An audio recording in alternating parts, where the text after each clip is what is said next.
Hello everyone, my name is Marvin and I'll be discussing major depressive disorder for mental health nursing.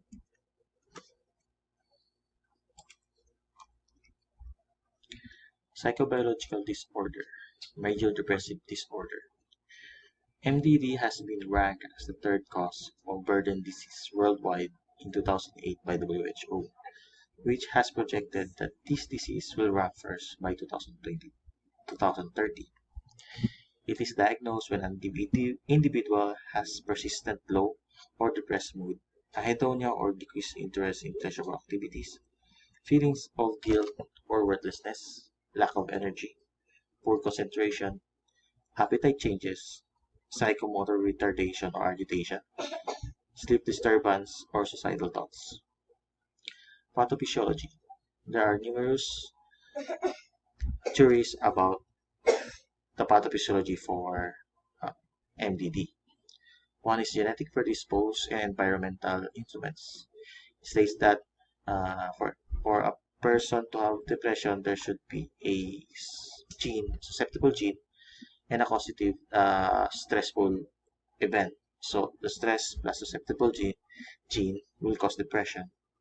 For the pathophysiology for neurochemical dysregulation, deficit in concentration of neurotransmitters such as norepinephrine, dopamine, and serotonin will cause depression. This is also called monoamine hypothesis. For pathophysiology of neuroendocrine dysregulation, involvement of hypothalamic pituitary adrenal system and hypothalamic pituitary thyroid system. Both systems are involved in maintaining homeostasis and respond to stressor in the body. So dysregulation on the system can have significant implication for mental and physical health. For neuroanatomic function abnormalities, there is an alteration in neuroanatomic system that can cause depression and other psychiatric symptoms. Examples like norepinephrine receptor alteration are found in the frontal cortex of some suicide victim with depression.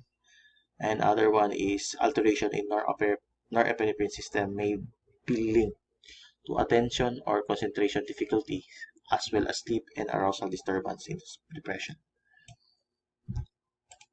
For the case study, patient name is Cecil Fabian, age 59 years old, female, address 609 Brand Road, Saskatoon, Saskatchewan. Patient is a Filipino immigrant and a retired nurse, lives alone in her apartment. According to her brother, 6 months prior to admission, patient went to the Philippines for a vacation and attended her college reunion.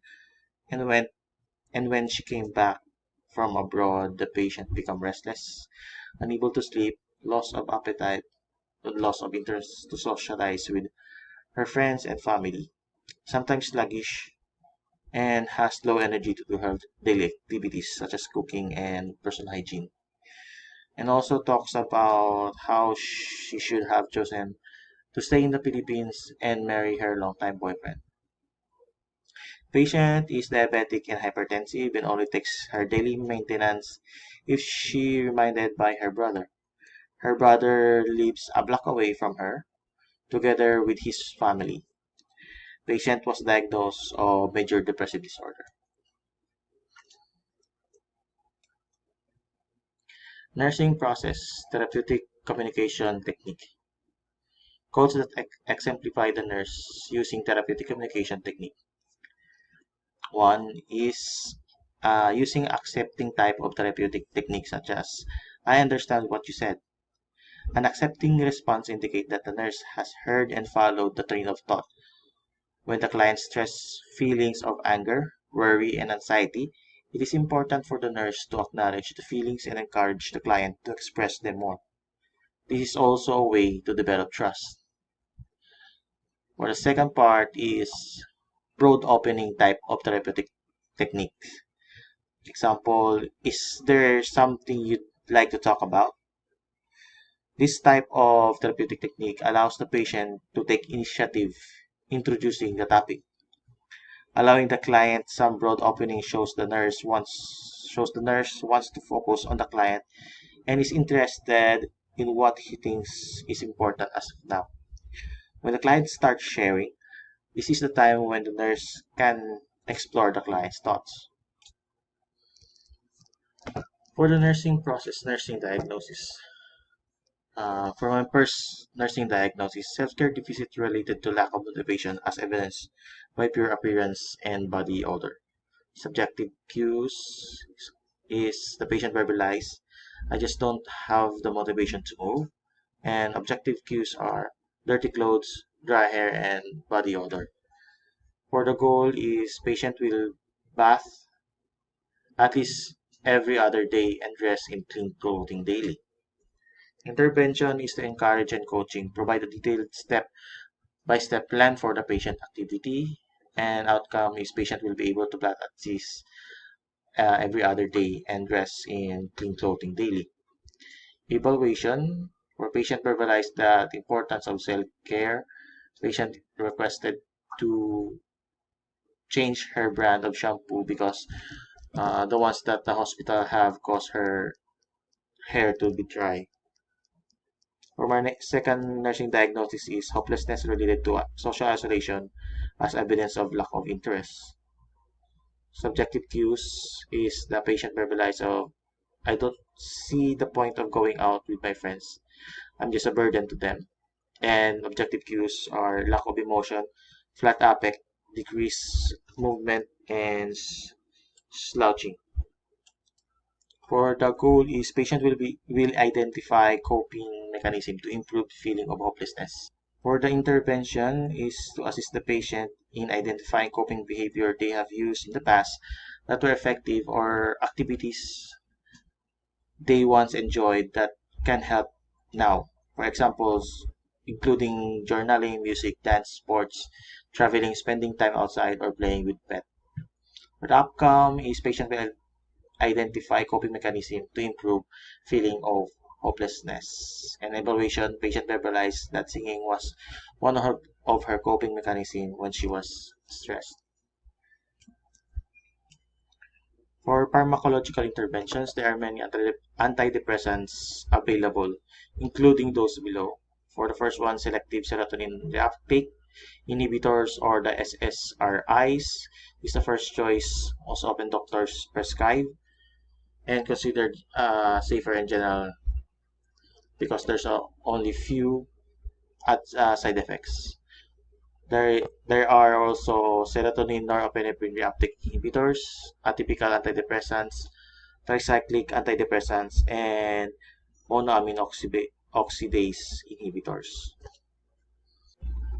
For our patient, we'll use an SSRI medication, escitalopram, brand name Lexapro, dose of 10 milligram per tab once a day. Indication is depression, or the contraindication is using of other antidepressive drugs such as MAUI. Hypersensitivity to escitalopram or citalopram, and the age of patient is less than 12 years old. Escitalopram is used to treat depression and anxiety. It works by helping to restore the balance of certain natural substances as serotonin in the brain. How to use? It is taken orally. Keep this medication, keep taking this medication even if you feel unwell. And also, some patient will tell that they've been taking the medication for a week now or 2 weeks now, but they still don't feel any effect. Just tell them to continue taking the medication because uh, it may take 1 to 2 weeks to feel the benefit of this drug, and sometimes it will take up to 4 weeks to feel the full benefits of this medication.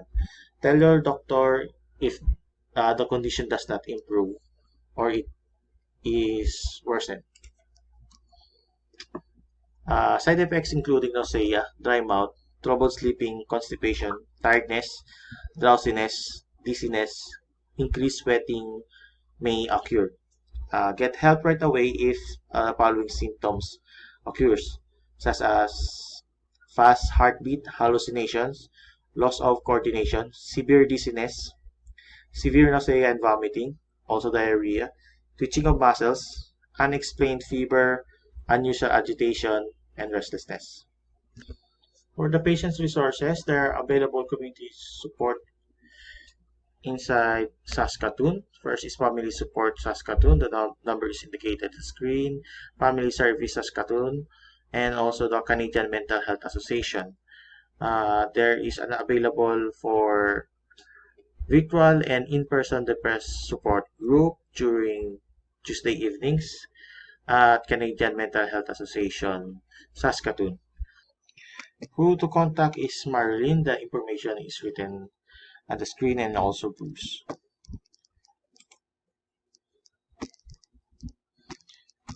For the crisis intervention resources, medical and other emergencies, call 911.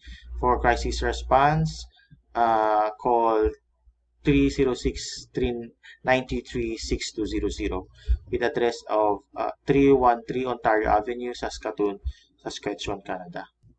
Thank you, everyone. That is for my major depressive disorder topic. Good evening.